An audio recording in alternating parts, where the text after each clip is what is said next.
I think like most Americans, it was a watershed moment.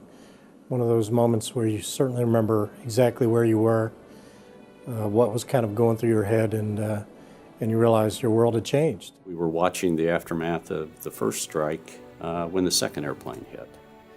And at that point, we knew this was not an accident. This was an attack, and we needed to start thinking about next step, and the step beyond that. First things were phone calls back to headquarters, and their headquarters was a little disrupted at that time with all the things happening here in Washington.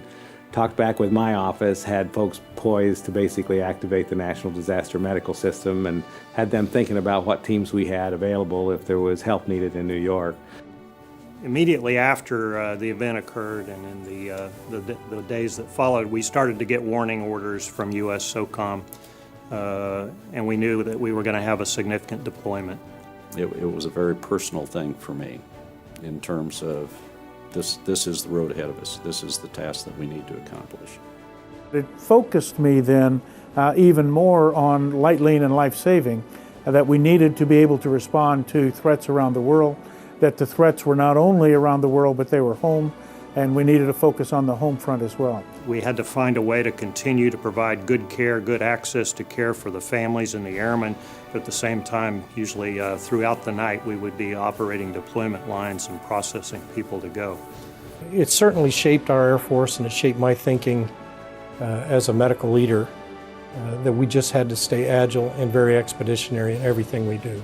Everything we put together was based on that combination of EMEDs and the airback assets. Because what we saw was the EMEDs in small formats could get places early, and with a small mobile air medical staging facility, essentially you had a quick holding capability to get people on planes. That experience really led us to understand and realize the importance of having agile, flexible medical packages that we could deploy. In the immediate aftermath of 9/11, we were the only game in town because we were so light we could be able to move and then support our Air Force and our Army and our Navy colleagues.